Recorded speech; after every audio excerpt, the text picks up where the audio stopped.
Une mouche maigre tournait, depuis un moment, dans l'autocar aux glaces pourtant relevées. Insolite, elle allait et venait sans bruit d'un vol exténué. Janine la perdit de vue, puis la vit atterrir sur la main immobile de son mari. Il faisait froid. La mouche frissonnait à chaque rafale du vent sableux qui crissait contre les vitres. Dans la lumière rare du matin d'hiver, à grand bruit de tôle et d'essieux, le véhicule roulait, tanguait, avançait à peine. Janine regarda son mari. Des épis de cheveux grisonnants plantés bas sur un front serré, le nez large, la bouche irrégulière, Marcel avait l'air d'un faune boudeur. À chaque défoncement de la chaussée, elle le sentait sursauter contre elle, puis laissait retomber son torse pesant sur ses jambes écartées, le regard fixe, inerte de nouveau et absent. Seules ses grosses mains imberbes, rendues plus courtes encore par la flanelle grise qui dépassait les manches de chemise et couvrait les poignets, semblaient en action. Elle serrait si fortement une petite valise de toile placée entre ses genoux qu'elle ne paraissait pas sentir la course hésitante de la mouche. Soudain, on entendit distinctement le vent hurler et la brume minérale qui entourait l'autocar s'épaissit encore. Sur les vitres, le sable s'abattait maintenant par poignées comme s'il était lancé par des mains invisibles. La mouche remua une aile frileuse, fléchit sur ses pattes et s'envola. L'autocar ralentit et sembla sur le point de stopper. Puis le vent parut se calmer, la brume s'éclaircit un peu et le véhicule reprit de la vitesse. Des trous de lumière s'ouvraient dans le paysage noyé de lumière. 2 ou 3 palmiers grêles et blanchis, qui semblaient découpés dans du métal, surgirent dans la vitre pour disparaître l'instant d'après. « Quel pays » dit Marcel. L'autocar était plein d'Arabes qui faisaient mine de dormir, enfouis dans leurs burnous. Quelques-uns avaient ramené leurs pieds sur la banquette et oscillaient plus que les autres dans le mouvement de la voiture.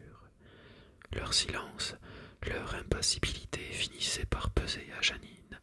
Il lui semblait qu'elle voyageait depuis des jours avec cette escorte muette.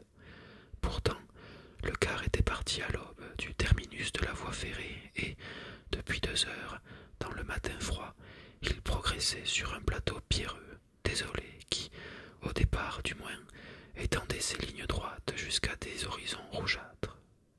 Mais le vent s'était levé et, peu à peu, avait avalé l'immense étendue. À partir de ce moment, les passagers n'avaient plus rien vu. L'un après l'autre, ils s'étaient tus et ils avaient navigué en silence dans une sorte de nuit blanche, essuyant parfois leurs lèvres et leurs yeux irrités par le sable qui s'infiltrait dans la voiture. « Janine !» Elle sursauta à l'appel de son mari. Elle pensa une fois de plus combien ce prénom était ridicule, grande et forte comme elle était. Marcel voulait savoir où se trouvait la mallette d'échantillons. Elle explora du pied l'espace vide sous la banquette et rencontra un objet dont elle décida qu'il était la mallette. Elle ne pouvait se baisser, en effet, sans étouffer un peu. Au collège, pourtant, elle était première en gymnastique. Son souffle était inépuisable.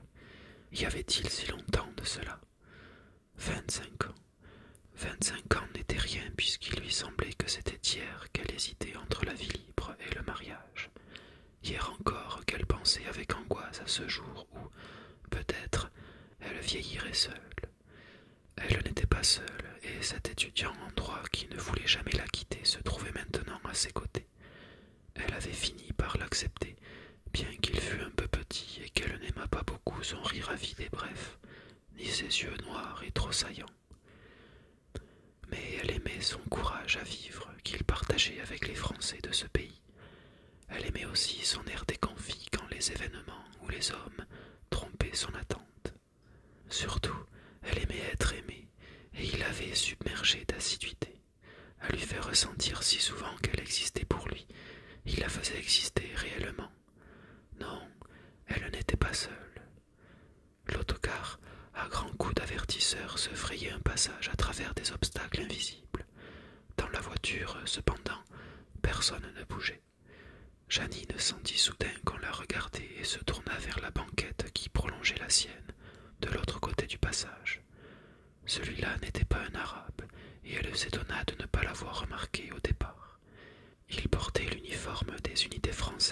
Sahara et un képi de toile bise sur sa face tannée de chacal, longue et pointue.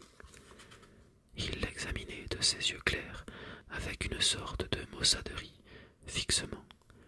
Elle rougit tout d'un coup et revint vers son mari qui regardait toujours devant lui, dans la brume et le vent.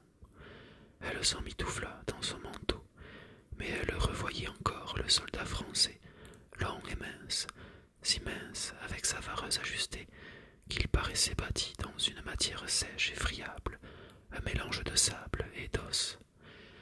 C'est à ce moment qu'elle vit les mains maigres et le visage brûlé des Arabes qui étaient devant elle, et qu'elle remarqua qu'ils semblaient au large, malgré leurs amples vêtements, sur les banquettes où son mari et elle tenaient à peine. Elle ramena contre elle les pans de son manteau. Pourtant, elle n'était pas si grosse, grande et pleine plutôt, charnelle et encore désirable. Elle le sentait bien sous le regard des hommes, avec son visage un peu enfantin, ses yeux frais et clairs, contrastant avec ce grand corps qu'elle savait tiède et reposant. Non, rien ne se passait comme elle l'avait cru. Quand Marcel avait voulu l'emmener avec lui dans sa tournée, elle avait protesté. Il pensait depuis longtemps à ce voyage, depuis la fin de la guerre exactement, au moment où les affaires étaient redevenues normales. Avant la guerre, le petit commerce de tissus qu'il avait repris de ses parents, quand il eut renoncé à ses études de droit, les faisait vivre plutôt bien que mal.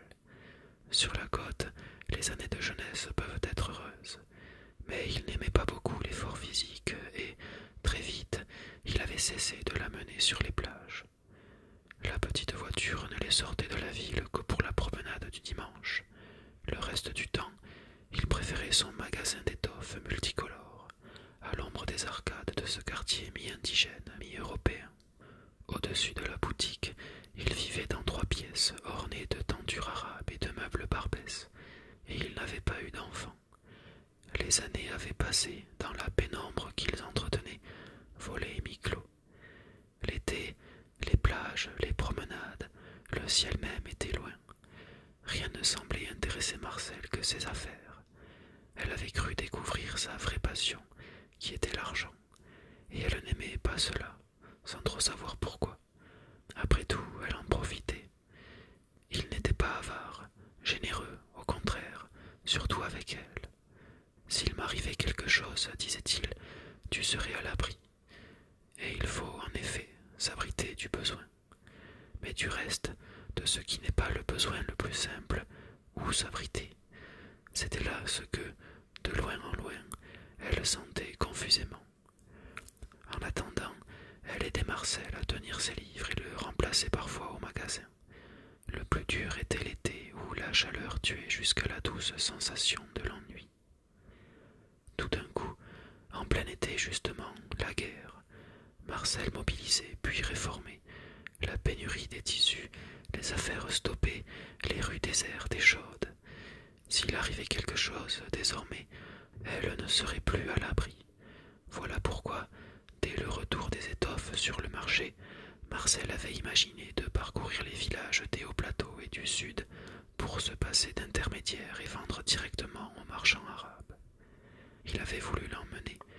Elle savait que les communications étaient difficiles, elle respirait mal, elle aurait préféré l'attendre. Mais il était obstiné et elle avait accepté parce qu'il eût fallu trop d'énergie pour refuser. Ils y étaient maintenant et, vraiment, rien ne ressemblait à ce qu'elle avait imaginé. Elle avait craint la chaleur, les essaims de mouches, les hôtels crasseux, pleins d'odeurs anisées.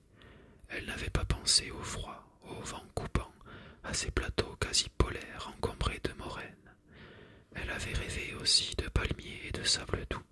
Elle voyait à présent que le désert n'était pas cela, mais seulement la pierre partout, dans le ciel où régnait encore, crissante et froide, la seule poussière de pierre, comme sur le sol où poussaient seulement, entre les pierres, des graminées sèches. Le car s'arrêta brusquement. Le chauffeur dit à la cantonade quelques mots dans cette langue qu'elle avait entendue toute sa vie, sans jamais la comprendre. « Qu'est-ce que c'est » demanda Marcel. Le chauffeur, en français cette fois, dit que le sable avait dû boucher le carburateur, et Marcel maudit encore ce pays. Le chauffeur rit de toutes ses dents et assura que ce n'était rien, qu'il allait déboucher le carburateur et qu'ensuite on s'en irait. Il ouvrit la portière, le vent froid s'engouffra dans la voiture, leur criblant aussitôt le visage de 1000 grains de sable. Tous les Arabes plongèrent leur nez dans leurs burnous et se ramassèrent sur eux-mêmes. « Ferme la porte !» hurla Marcel. Le chauffeur riait en revenant vers la portière. Posément, il prit quelques outils sous le tableau de bord, puis, minuscule dans la brume, disparut à nouveau vers l'avant sans fermer la porte. Marcel soupirait. Tu peux être sûr qu'il n'a jamais vu un moteur de sa vie. Laisse, dit Jeannine. Soudain, elle sursauta. Sur le remblai, tout près du quart, des formes drapées se tenaient immobiles. Sous le capuchon du burnou et derrière un rempart de voile, on ne voyait que leurs yeux. Muets, venus on ne savait d'où, ils regardaient les voyageurs. Des bergers, dit Marcel. À l'intérieur de la voiture, le silence était complet. Tous les passagers, tête baissée, semblaient écouter la voix du vent, lâchée en liberté sur ces plateaux interminables. Jeannine fut frappée, soudain, par l'absence presque totale de bagages. Au terminus de la voie ferrée, le chauffeur avait hissé leurs malles et quelques ballots sur le toit. À l'intérieur du car, dans les filets, on voyait seulement des bâtons noueux et des couffins plats. Tous ces gens du Sud, apparemment, voyageaient les mains vides. Mais le chauffeur revenait, toujours alerte. Seuls ses yeux riaient au-dessus des voiles dont il avait, lui aussi, masqué son visage. Il annonça qu'on s'en allait. Il ferma la portière. Le vent se tut et l'on entendit mieux la pluie de sable sur les vitres. Le moteur toussa, puis expira. Longuement sollicité par le démarreur, il tourna enfin et le chauffeur le fit hurler à coups d'accélérateur. Dans un grand hoquet, l'autocar repartit. De la masse haillonneuse des bergers toujours immobiles, une main s'éleva, puis s'évanouit dans la brume derrière eux. Presque aussitôt, le véhicule commença de sauter sur la route devenue plus mauvaise.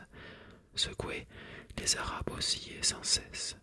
Jeannine sentait cependant le sommeil la gagner quand surgit devant elle une petite boîte jaune remplie de cachous. Le soldat chacal lui souriait. Elle hésita, se servit et le remercia. Le chacal empocha la boîte et avala d'un coup son sourire. À présent, il fixait la route droit devant lui. Jeannine se tourna vers Marcel et ne vit que sa nuque solide. Il regardait à travers les vitres la brume plus dense qui montait des remblais friables. Il y avait des heures qu'il roulait, et la fatigue avait éteint toute vie dans la voiture lorsque des cris retentirent au dehors. Des enfants en burnous, tournant sur eux-mêmes comme des toupies, sautant, frappant des mains, couraient autour de l'autocar. Ce dernier roulait maintenant dans une longue rue flanquée de maisons basses. On entrait dans l'oasis. Le vent soufflait toujours, mais les murs arrêtaient les particules de sable qui n'obscurcissaient plus la lumière. Le ciel, cependant, restait couvert. Au milieu des cris, dans un grand vacarme de freins, l'autocar s'arrêta devant les arcades de pisé d'un hôtel aux vitres sales. Jeannine descendit et, dans la rue, se sentit vaciller. Elle apercevait au-dessus des maisons un minaret jaune et gracile. À sa gauche se découpaient déjà les premiers palmiers de l'oasis, et elle aurait voulu aller vers eux. Mais bien qu'il fût près de midi, le froid était vif, le vent la fit frissonner. Elle se retourna vers Marcel et vit d'abord le soldat qui avançait à sa rencontre. Elle attendait son sourire ou son salut. Il la dépassa sans la regarder et disparut. Marcel, lui, s'occupait de faire descendre la malle d'étoffe d'une cantine noire perchée sur le toit de l'autocar. Ce ne serait pas facile. Le chauffeur était seul à s'occuper des bagages, et il s'arrêtait déjà, dressé sur le toit, pour pérorer devant le cercle de burnous assemblés autour du car.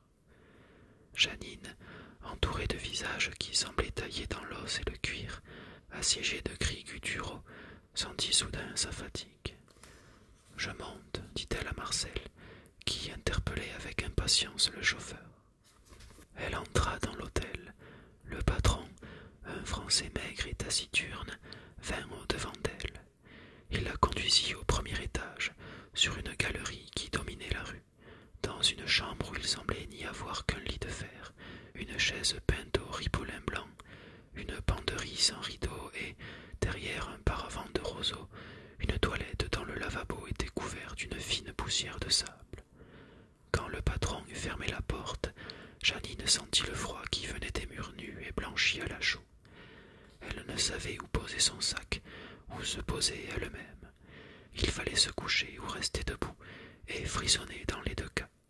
Elle restait debout, son sac à la main, fixant une sorte de meurtrière ouverte sur le ciel, près du plafond. Elle attendait, mais elle ne savait pas quoi. Elle sentait seulement sa solitude et le froid qui la pénétrait, et un poids plus lourd à l'endroit du cœur.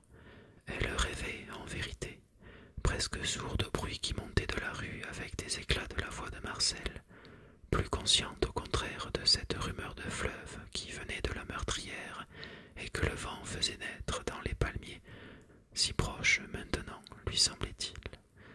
Puis le vent parut redoubler, le doux bruit d'eau devint sifflement de vagues. Elle imaginait, derrière les murs, une mer de palmiers droits et flexibles, moutonnant dans la tempête.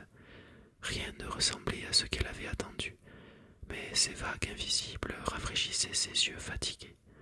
Elle se tenait debout, pesante, les bras pendants, un peu voûtée. Le froid montait le long de ses jambes lourdes. Elle rêvait aux palmiers droits et flexibles et à la jeune fille qu'elle avait été. Après leur toilette, ils descendirent dans la salle à manger. Sur les murs nus, on avait peint des chameaux et des palmiers, noyés dans une confiture rose et violette. Les fenêtres à arcades laissaient entrer une lumière parcimonieuse. Marcel se renseignait sur les marchands auprès du patron de l'hôtel. Puis un vieil arabe, qui portait une décoration militaire sur sa vareuse, les servit. Marcel était préoccupé et déchirait son pain. Il empêcha sa femme de boire de l'eau. Elle n'est pas bouillie. Prends du vin. Elle n'aimait pas cela. Le vin l'alourdissait. Et puis, il y avait du porc au menu. Le Coran l'interdit. Mais le Coran ne savait pas que le porc bien cuit ne donne pas de maladie. Nous autres, nous savons faire la cuisine. À quoi penses-tu? Janine ne pensait à rien, ou peut-être à cette victoire des cuisiniers sur les prophètes, mais elle devait se dépêcher. Il repartait le lendemain matin, plus au sud encore. Il fallait voir dans l'après-midi tous les marchands importants. Marcel pressa le vieil arabe d'apporter le café. Celui-ci approuva de la tête, sans sourire, et sortit à petits pas. Doucement le matin, pas trop vite le soir, dit Marcel en riant. Le café finit pourtant par arriver. Ils prirent à peine le temps de l'avaler et sortirent dans la rue poussiéreuse et froide. Marcel appela un jeune arabe pour l'aider à porter la malle, mais discuta par principe la rétribution. Son opinion, qu'il fit savoir à Janine une fois de plus, tenait en effet dans ce principe obscur qu'ils demandaient toujours le double pour qu'on leur donne le quart. Janine, mal à l'aise, suivait les deux porteurs. Elle avait mis un vêtement de laine sous son gros manteau. Elle aurait voulu tenir moins de place. Le porc, quoique bien cuit, et le peu de vin qu'elle avait bu, lui donnait aussi de l'embarras. Ils longeaient un petit jardin public planté d'arbres poudreux. Des Arabes les croisaient qui se rangeaient sans paraître les voir, ramenant devant eux les pans de leurs burnous. Elle leur trouvait, même lorsqu'ils portaient des loques, un air de fierté que n'avaient pas les Arabes de sa ville. Janine suivait la malle qui, à travers la foule, lui ouvrait un chemin. Ils passèrent la route d'un rempart de terre ocre, parvinrent sur une petite place plantée des mêmes arbres minéraux et bordée au fond, sur la plus grande largeur, par des arcades et des boutiques. Mais ils s'arrêtèrent sur la place même, devant une petite construction en forme d'obus, peinte à la chaux bleue. À l'intérieur, dans la pièce unique, éclairée seulement par la porte d'entrée, se tenait derrière une planche de bois luisant un vieil arabe aux moustaches blanches. Il était en train de servir du thé, élevant et abaissant la théière au-dessus de 3 petits verres multicolores. Avant qu'ils pussent rien distinguer d'autre dans la pénombre du magasin, l'odeur fraîche du thé à la menthe accueillit Marcel et Jeannine sur le seuil. À peine franchit l'entrée et ses guirlandes encombrantes de théières en étain, de tasses et de plateaux mêlés à des tourniquets de cartes postales, Marcel se trouva contre le comptoir. Jeannine resta dans l'entrée. Elle s'écarta un peu pour ne pas intercepter la lumière. À ce moment, elle aperçut derrière le vieux marchand, dans la pénombre, 2 Arabes qui les regardaient en souriant, assis sur les sacs gonflés dont le fond de la boutique était entièrement garni. Des tapis rouges et noirs, des foulards brodés pendaient le long des murs. Le sol était encombré de sacs et de petites caisses remplies de graines aromatiques. Sur le comptoir, autour d'une balance au plateau de cuivre étincelant et d'un vieux maître aux gravures effacées, s'alignaient des pains de sucre dont l'un, démailloté de ses langes de gros papier bleu, était entamé au sommet. L'odeur de laine et d'épices qui flottait dans la pièce apparut derrière le parfum du thé quand le vieux marchand posa la théière sur le comptoir et dit bonjour. Marcel parlait précipitamment, de cette voix basse qu'il prenait pour parler affaires. Puis il ouvrait la malle, montrait les étoffes et les foulards, poussait la balance et le maître pour étaler sa marchandise devant le vieux marchand. Il s'énervait, haussait le ton, riait de façon désordonnée. Il avait l'air d'une femme qui veut plaire et qui n'est pas sûre d'elle. Maintenant, de ses mains largement ouvertes, il mimait la vente et l'achat. Le vieux secoua la tête, passa le plateau de thé aux 2 Arabes derrière lui et dit seulement quelques mots qui semblèrent décourager Marcel. Celui-ci reprit ses étoffes, les empila dans la malle, puis essuya sur son front une sueur improbable. Il appela le petit porteur et ils repartirent vers les arcades. Dans la première boutique, bien que le marchand eût d'abord affecté le même air olympien, ils furent un peu plus heureux. « Ils se prennent pour le bon Dieu, dit Marcel, mais ils vendent aussi. La vie est dure pour nous. » Jeannine suivait sans répondre. Le vent avait presque cessé, le ciel se découvrait par endroits. Une lumière froide, brillante, descendait des puits bleus qui se creusaient dans l'épaisseur des nuages. Ils avaient maintenant quitté la place. Ils marchaient dans 2 petites rues, longées des murs de terre au-dessus desquels pendaient des roses pourries de décembre où, de loin en loin, une grenade sèche et véreuse. Un parfum de poussière et de café, la fumée d'un feu d'écorce, l'odeur de la pierre, du mouton, flottaient dans ce quartier. Les boutiques, creusées dans des pans de murs, étaient éloignées les unes des autres. Jeannine sentait ses jambes s'alourdir, mais son mari se rassérénait peu à peu. Il commençait à vendre et devenait aussi plus conciliant. Il appelait Jeannine petite. Le voyage ne serait pas inutile. Bien sûr, disait Jeannine, il vaut mieux s'entendre directement avec eux. Ils revinrent par une autre rue vers le centre. L'après-midi était avancé, le ciel maintenant à peu près découvert. Ils s'arrêtèrent sur la place. Marcel se frottait les mains. Il contemplait d'un air tendre la malle devant eux. « Regarde, dit Jeannine. » De l'autre extrémité de la place venait un grand arabe, maigre, vigoureux, couvert d'un burnous bleu ciel, chaussé de souples bottes jaunes, les mains gantées, et qui portait haut un visage aquilin et bronzé. Seul le chèche qu'il portait en turban permettait de le distinguer de ces officiers français d'affaires indigènes que Jeannine avait parfois admirés. Il avançait régulièrement dans leur direction, mais semblait regarder au-delà de leur groupe, en dégantant avec lenteur l'une de ses mains. « Eh bien, dit Marcel en haussant les épaules, en voilà un qui se croit général. » Oui, ils avaient tous ici cet air d'orgueil, mais celui-là vraiment exagéré. Alors que l'espace vide de la place les entourait, il avançait droit sur la malle, sans la voir, sans les voir. Puis la distance qui les séparait diminua rapidement, et l'arabe arrivait sur eux, lorsque Marcel saisit, tout d'un coup, la poignée de la cantine et la tira en arrière. L'autre passa, sans paraître rien remarquer, et se dirigea du même pas vers les remparts. Jeanine regarda son mari. Il avait son air déconfit.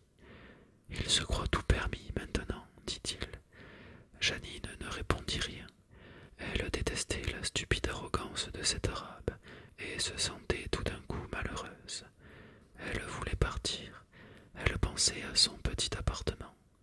L'idée de rentrer à l'hôtel dans cette chambre glacée la décourageait. Elle pensa soudain que le patron lui avait conseillé de monter sur la terrasse du fort, d'où l'on voyait le désert. Elle le dit à Marcel et qu'on pouvait laisser la malle à l'hôtel. Mais il était fatigué. Il voulait dormir un peu avant le dîner. « Je t'en prie, dit Jeanine. » Il la regarda, soudain attentif. « Bien sûr, mon chéri, dit-il. » Elle l'attendait devant l'hôtel, dans la rue. La foule vêtue de blanc devenait de plus en plus nombreuse. On n'y rencontrait pas une seule femme, et il semblait à Jeanine qu'elle n'avait jamais vu autant d'hommes. Pourtant, aucun ne la regardait. Quelques-uns, sans paraître la voir, tournaient lentement vers elle cette face maigre et tannée qui, à ses yeux, les faisait tous ressemblants. Le visage du soldat français dans le quart, celui de l'arabe au gant, un visage à la fois rusé et fier. Il tournait ce visage vers l'étrangère, et il ne la voyait pas, et puis, léger et silencieux, il passait autour d'elle dont les chevilles gonflaient. Et son malaise, son besoin de départ augmentait. Pourquoi suis-je venu? Mais déjà, Marcel redescendait. Lorsqu'ils grimpèrent l'escalier du fort, il était 5 heures de l'après-midi. Le vent avait complètement cessé. Le ciel, tout entier découvert, était maintenant d'un bleu de pervenche. Le froid, devenu plus sec, piquait leurs joues. Au milieu de l'escalier, un vieil arabe étendu contre le mur leur demanda s'ils voulaient être guidés, mais sans bouger, comme s'il avait été sûr d'avance de leur refus. L'escalier était long et raide, malgré plusieurs paliers de terre battue. À mesure qu'ils montaient, l'espace s'élargissait et ils s'élevaient dans une lumière de plus en plus vaste, froide et sèche, où chaque bruit de l'oasis leur parvenait avec une pureté distincte. L'air illuminé semblait vibrer autour d'eux, d'une vibration de plus en plus longue à mesure qu'ils progressaient, comme si leur passage faisait naître sur le cristal de la lumière une onde sonore qui allait s'élargissant. Et au moment où, parvenus sur la terrasse, leur regard se perdit d'un coup au-delà de la palmeraie, dans l'horizon immense, il sembla à Jeanine que le ciel entier retentissait d'une seule note éclatante et brève, dont les échos, peu à peu, remplirent l'espace au-dessus d'elle, puis se turent subitement pour la laisser silencieuse devant l'étendue sans limite. De l'est à l'ouest, en effet, son regard se déplaçait lentement, sans rencontrer un seul obstacle tout le long d'une courbe parfaite. Au-dessous d'elle, les terrasses bleues et blanches de la ville arabe se chevauchaient, ensanglantées par des taches rouges sombres des piments qui séchaient au soleil. On n'y voyait personne, mais des cours intérieures montaient, avec la fumée odorante d'un café qui grillait, des voix rieuses ou des piétinements incompréhensibles. Un peu plus loin, la palmeraie, divisée en carrés inégaux par des murs d'argile, bruissait à son sommet sous l'effet d'un vent qu'on ne sentait plus sur la terrasse. Plus loin encore, et jusqu'à l'horizon, commençait, ocre et gris, le royaume des pierres, où nulle vie n'apparaissait. À quelque distance de l'oasis seulement, près de l'oued qui, à l'occident, longeait la palmeraie, on apercevait de larges tentes noires. Tout autour, un troupeau de dromadaires immobiles, minuscules à cette distance, formait sur le sol gris les signes sombres d'une étrange écriture dont il fallait déchiffrer le sens. Au-dessus du désert, le silence était vaste comme l'espace. Jeanine, appuyée de tout son corps au parapet, restait sans voix, incapable de s'arracher au vide qui s'ouvrait devant elle. À ses côtés, Marcel s'agitait. Il avait froid et il voulait descendre. Qu'y avait-il donc à voir ici? Mais elle ne pouvait détacher ses regards de l'horizon. Là-bas, plus au sud encore, à cet endroit où le ciel et la terre se rejoignent dans une ligne pure, là-bas, lui semblait-il soudain, quelque chose l'attendait qu'elle avait ignoré jusqu'à ce jour, et qui pourtant n'avait cessé de lui manquer. Dans l'après-midi qui avançait, la lumière se détendait doucement, et de cristalline elle devenait liquide. En même temps, au cœur d'une femme que le hasard seul amenait là, un nœud que les années, l'habitude et l'ennui avaient serré se dénouait lentement. Elle regardait le campement des nomades. Elle n'avait même pas vu les hommes qui vivaient là. Rien ne bougeait entre les tentes noires et, pourtant, elle ne pouvait penser qu'à eux, dont elle avait à peine connu l'existence jusqu'à ce jour. Sans maison, coupés du monde, ils étaient une poignée à errer sur le vaste territoire qu'elle découvrait du regard, et qui n'était cependant qu'une partie dérisoire d'un espace encore plus grand, dont la fuite vertigineuse ne s'arrêtait qu'à des milliers de kilomètres plus au sud, là où le premier fleuve féconde enfin la forêt. Depuis toujours, sur la terre sèche, raclée jusqu'à l'os de ce pays démesuré, quelques hommes cheminaient sans trêve, qui ne possédaient rien mais ne servaient personne, seigneurs misérables et libres d'un étrange royaume. Jeanine ne savait pas pourquoi cette idée l'emplissait d'une tristesse si douce et si vaste qu'elle lui fermait les yeux. Elle savait seulement que ce royaume, de tout temps, lui avait été promis et que jamais, pourtant, il ne serait le sien. Plus jamais, sinon à ce fugitif instant peut-être, où elle rouvrit les yeux sur le ciel soudain immobile, et sur ces flots de lumière figée, pendant que les voix qui montaient de la ville arabe se taisaient brusquement. Il lui sembla que le cours du monde venait alors de s'arrêter et que personne, à partir de cet instant, ne vieillirait plus ni ne mourrait. En tout lieu, désormais, la vie était suspendue, sauf dans son cœur où, au même moment, quelqu'un pleurait de peine et d'émerveillement. Mais la lumière se mit en mouvement. Le soleil net et sans chaleur déclina vers l'ouest qui rossit un peu, tandis qu'une vague grise se formait à l'est, prête à déferler lentement sur l'immense étendue. Un premier chien hurla, et son cri lointain monta dans l'air, devenu encore plus froid. Jeanine s'aperçut alors qu'elle claquait des dents. « On crève, dit Marcel. Tu es stupide. Rentrons. » Mais il lui prit gauchement la main. Docile maintenant, elle se détourna du parapet et le suivit. Le vieil arabe de l'escalier, immobile, les regarda descendre vers la ville. Elle marchait sans voir personne, courbée sous une immense et brusque fatigue, traînant son corps sous le poids lui paraissant maintenant insupportable. Son exaltation l'avait quittée. À présent, elle se sentait trop grande, trop épaisse, trop blanche aussi pour ce monde où elle venait d'entrer. Un enfant, la jeune fille, l'homme sec, le chacal furtif étaient les seules créatures qui pouvaient fouler silencieusement cette terre. Qui ferait-elle désormais, sinon s'y traîner jusqu'au sommeil, jusqu'à la mort? Elle se traîna en effet jusqu'au restaurant, devant un mari soudain taciturne ou qui disait sa fatigue, pendant qu'elle-même luttait faiblement contre un rhume dont elle sentait monter la fièvre. Elle se traîna encore jusqu'à son lit, où Marcel vint la rejoindre et éteignit aussitôt sans rien lui demander. La chambre était glacée. Jeanine sentait le froid la gagner en même temps que s'accélérait la fièvre. Elle respirait mal, son sang battait sans la réchauffer. Une sorte de peur grandissait en elle. Elle se retournait, le vieux lit de fer craquait sous son poids. Non, elle ne voulait pas être malade. Son mari dormait déjà. Elle aussi devait dormir, il le fallait.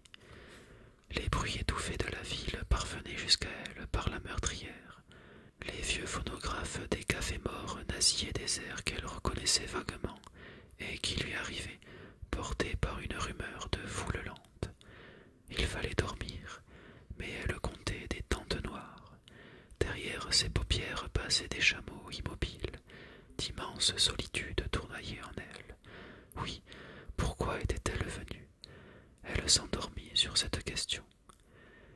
se réveilla un peu plus tard.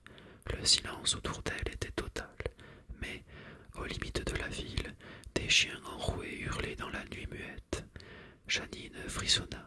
Elle se retourna encore sur elle-même, sentit contre la sienne l'épaule dure de son mari et, tout d'un coup, à demi endormie, se blottit contre lui. Elle dérivait sur le sommeil sans s'y enfoncer. Elle s'accrochait à cette épaule avec une avidité inconsciente, comme à son port le plus sûr. Elle parlait, mais sa bouche n'émettait aucun son. Elle parlait, mais c'est à peine si elle s'entendait elle-même. Elle ne sentait que la chaleur de Marcel. Depuis plus de 20 ans, chaque nuit ainsi, dans sa chaleur, eux deux, toujours, même malade, même en voyage, comme à présent. Qu'aurait-elle fait d'ailleurs, seule à la maison? Pas d'enfant, n'était-ce pas cela qui lui manquait? Elle ne savait pas. Elle suivait Marcel, voilà tout, contente de sentir que quelqu'un avait besoin d'elle. Il ne lui donnait pas d'autre joie que de se savoir nécessaire. Sans doute ne l'aimait-il pas. L'amour, même haineux, n'a pas ce visage renfrogné. Mais quel est son visage? Il s'aimait dans la nuit, sans se voir, à tâtons. Y a-t-il un autre amour que celui des ténèbres, un amour qui crierait en plein jour?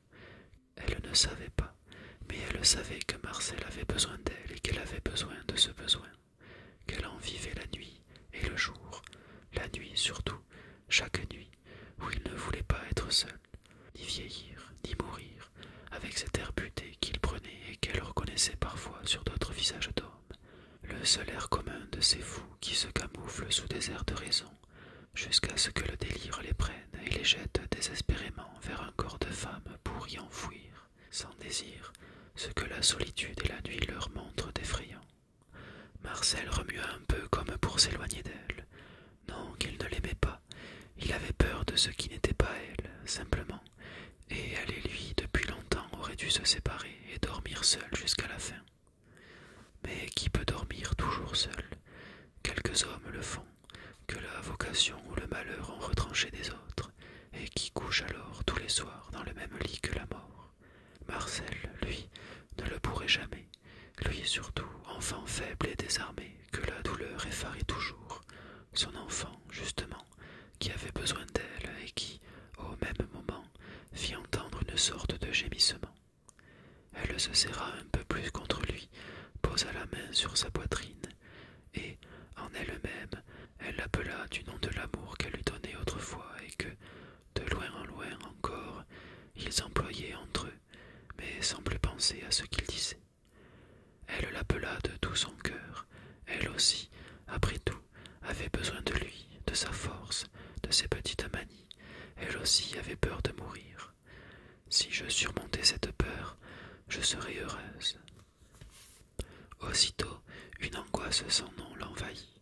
Elle se détacha de Marcel. Non, elle ne surmontait rien. Elle n'était pas heureuse. Elle allait mourir, en vérité, sans avoir été délivrée. Son cœur lui faisait mal. Elle étouffait sous un poids immense dont elle découvrait soudain qu'elle le traînait depuis 20 ans, et sous lequel elle se débattait maintenant de toutes ses forces. Elle voulait être délivrée, même si Marcel, même si les autres ne l'étaient jamais. Réveillée, elle se dressa dans son lit et tendit l'oreille à un appel qui lui sembla tout proche. Mais, des extrémités de la nuit, les voix exténuées et infatigables des chiens de l'oasis lui parvinrent seules. Un faible vent s'était levé dont elle entendait couler les eaux légères dans la palmeraie. Il venait du sud, là où le désert et la nuit se mêlaient maintenant sous le ciel à nouveau fixe, là où la vie s'arrêtait, où plus personne ne vieillissait ni ne mourait. Puis les eaux du vent tarirent, et elle ne fut même plus sûre d'avoir rien entendu, sinon un appel muet qu'après tout elle pouvait à volonté faire taire ou percevoir, mais dont plus jamais elle ne connaîtrait le sens, si elle n'y répondait à l'instant. À l'instant, oui, cela du moins était sûr. Elle se leva doucement et resta immobile, près du lit, attentive à la respiration de son mari. Marcel dormait. L'instant d'après, la chaleur du lit la quittait, le froid la saisit. Elle s'habilla lentement, cherchant ses vêtements à tâtons dans la faible lumière qui, À travers les persiennes en façade venaient des lampes de la rue. Les souliers à la main, elle gagna la porte. Elle attendit encore un moment dans l'obscurité, puis ouvrit doucement. Le loquet grinça, elle s'immobilisa. Son cœur battit follement. Elle tendit l'oreille et, rassurée par le silence, tourna encore un peu la main. La rotation du loquet lui parut interminable.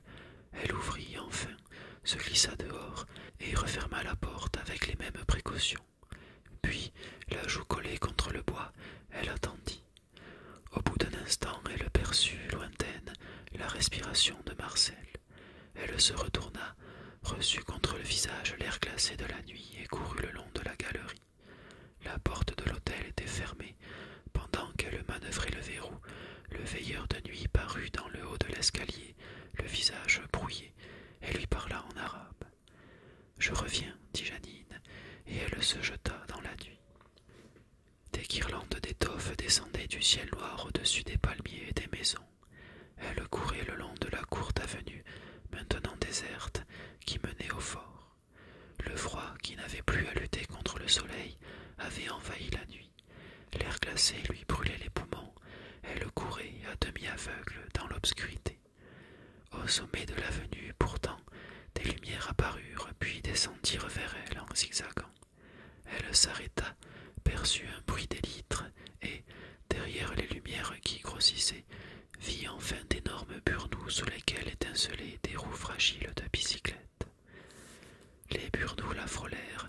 3 feux rouges surgirent dans le noir derrière elle pour disparaître aussitôt. Elle reprit sa course vers le fort. Au milieu de l'escalier, la brûlure de l'air dans ses poumons devint si coupante qu'elle voulut s'arrêter. Un dernier élan la jeta malgré elle sur la terrasse, contre le parapet qui lui pressait maintenant le ventre. Elle haletait et tout se brouillait devant ses yeux. La course ne l'avait pas réchauffée, elle tremblait encore de tous ses membres, mais l'air froid qu'elle avalait par saccades coula bientôt régulièrement en elle. Une chaleur timide commença de naître au milieu de ses frissons. Ses yeux s'ouvrirent enfin sur les espaces de la nuit. Aucun souffle, aucun bruit, sinon, parfois, le crépitement étouffé des pierres que le froid réduisait en sable, ne venait troubler la solitude et le silence qui entouraient Jeanine. Au bout d'un instant, pourtant, il lui sembla qu'une sorte de giration pesante entraînait le ciel au-dessus d'elle. Dans les épaisseurs de la nuit sèche et froide, des milliers d'étoiles se formaient sans trêve, et leurs glaçons étincelants, aussitôt détachés, commençaient de glisser insensiblement vers l'horizon. Jeanine ne pouvait s'arracher à la contemplation de ces feux à la dérive. Elle tournait avec eux et le même cheminement immobile la réduisit peu à peu à son être le plus profond, où le froid et le désir maintenant se combattaient. Devant elle, les étoiles tombaient, une à une, puis s'éteignaient parmi les pierres du désert, et à chaque fois, Jeanine souffrait un peu plus à la nuit. Elle respirait, elle oubliait le froid, le poids des êtres, la vie démente ou figée, la longue angoisse de vivre et de mourir. Après tant d'années où, fuyant devant la peur, elle avait couru follement sans but, elle s'arrêtait enfin. En même temps, il lui sembla retrouver ses racines. La sève montait à nouveau dans son corps qui ne tremblait plus. Pressée de tout son ventre contre le parapet, tendue vers le ciel en mouvement, elle attendait seulement que son cœur encore bouleversé s'apaisât à son tour et que le silence se fît en elle. Les dernières étoiles des constellations laissèrent tomber leurs grappes un peu plus bas sur l'horizon du désert et s'immobilisèrent. Alors, avec une douceur insupportable, l'eau de la nuit commença d'emplir Jeanine, submergea le froid, monta peu à peu au centre obscur de son être et déborda en flots ininterrompus jusqu'à sa bouche, pleine de gémissements. L'instant d'après, le ciel entier s'étendait au-dessus d'elle, renversé sur la terre froide. Quand Jeanine rentra, avec les mêmes précautions, Marcel n'était pas réveillé, mais il grogna lorsqu'elle se coucha et, quelques secondes après, se dressa brusquement. Il parla et elle ne comprit pas ce qu'il disait. Il se leva, donna la lumière qui la gifla en plein visage, marchant tanguant vers le lavabo et but longuement à la bouteille d'eau qui s'y trouvait. Il allait se glisser sous les draps quand, un genou sur le lit, il la regarda sans comprendre. Elle pleurait de toutes ses larmes, sans pouvoir se retenir. « Ce n'est rien, mon chéri, disait-elle. Ce n'est